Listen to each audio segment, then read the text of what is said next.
Hello বন্ধুরা, সবাই কেমন আছো? আশা করি ভালো আছো। তো দেখো, আজকে আমি আরেকটা রেসিপি নিয়ে এসেছি। রেসিপিটা আজকে মিষ্টি রেসিপি, পায়েস বানাবো। দেখো, তো প্রথমে আমি এখানে 1 কিলো দুধ নিয়েছি, 2 প্যাকেট, হাফ প্যাকেট করে। এটা আমি জাল দিয়ে দিচ্ছি। তো এটা ভালো করে জাল দিয়ে নেব। এখানে রেখেছি গোবিন্দভোগ চাল, এখানে আছে একটু গাওয়া ঘি, কাজু কিশমিশ, একটু আমুল পাউডার দুধ, আর এখানে আছে নতুন রসের গুড়। এটা দিয়ে আজকে আমি পায়েসটা বানাবো।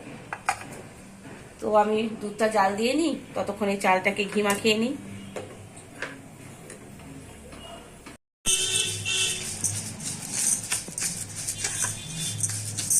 চালে ঘিটা মাখিয়ে নিলাম। এবার দুধটা ওদিকে গরম হয়ে গেছে, আমি এবার চালটা দুধের মধ্যে দিয়ে দেবো। দিয়ে ভালো করে দুধের মধ্যেই আমি চালটা সেদ্ধ করবো। এখানে কোনো জল আমি অ্যাড করবো না দুধে।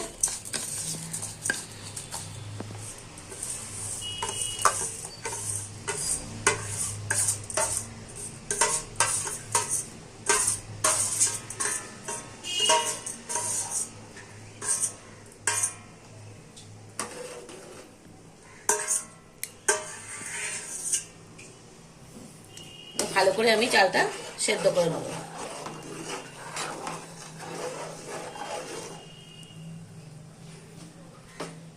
চালটা পুরো সেদ্ধ হয়ে গেছে। এদিকে আমি একটু গুঁড়ো দুধ, সেটা গুলে রেখেছিলাম, এটাও এর মধ্যে আমি দিয়ে দেবো।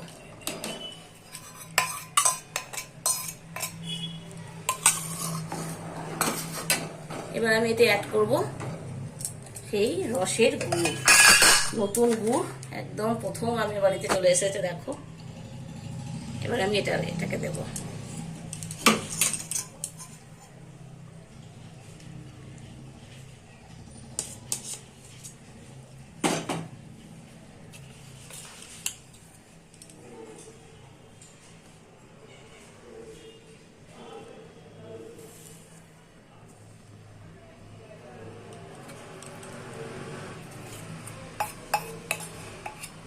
গুড়টা দিয়ে দিলাম, দিয়ে একটু ভালো করে নেড়ে নেব।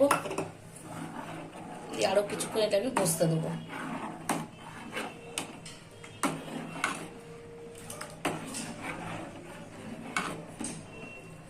আস্তে আস্তে কালারটা হচ্ছে।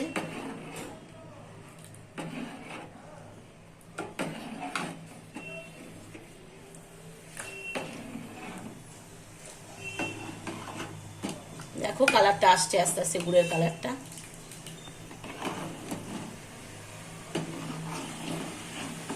সবাই বাড়িতে পায়েস বানিয়েই থাকো, তাও আমি আজকে পায়েস বানানোর রেসিপিটাই শেয়ার করলাম।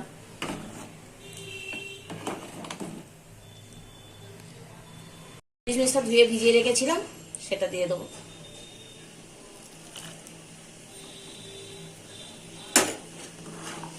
দিয়ে পায়েসটা আমি একটু বসা করবো, আর একটু বসাবো, বসিয়ে তারপর নামিয়ে নেবো।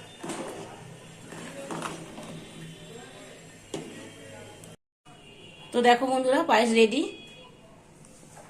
তো তোমরাও বাড়িতে ট্রাই করো, আর আমাকে অবশ্যই কমেন্ট করে জানিও কেমন হয়েছে। টাটা।